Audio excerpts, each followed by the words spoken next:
أعوذ بالله من الشيطان الرجيم. بسم الله الرحمن الرحیم.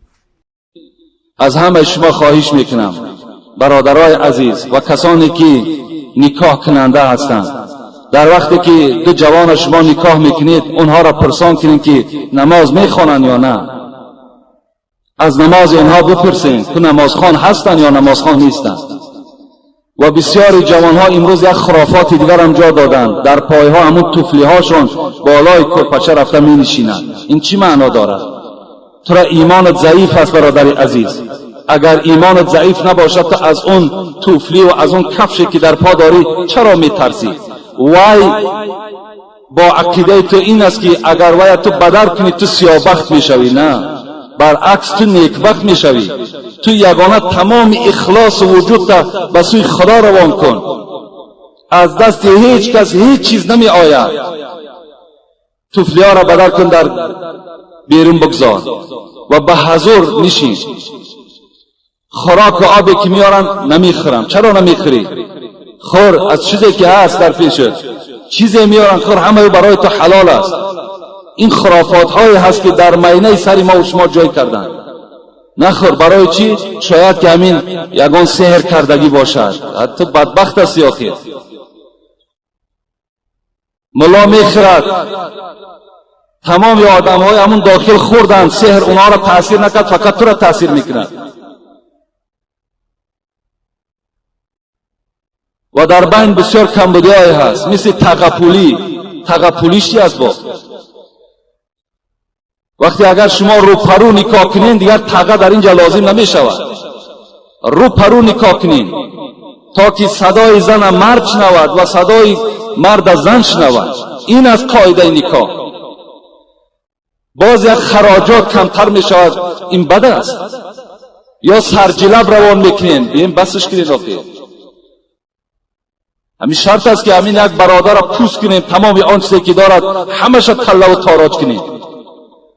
بالای کرپه یک مردکی دیگر شیشتگی است، با کرپه را میفرورد، با وی هم پول دادن در کار. همین رحم است، همین انصاف است.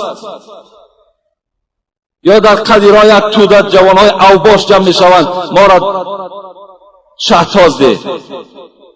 همه این باور کنین در غصب داخل میشه. همه این غارت است. وی نمیخواهد. کی میخواهد که تقه پولی دهد؟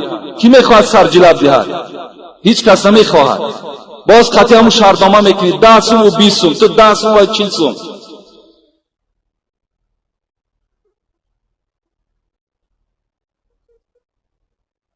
اینا باور کنین اینها مصیبتن، اینها خنده نیستن.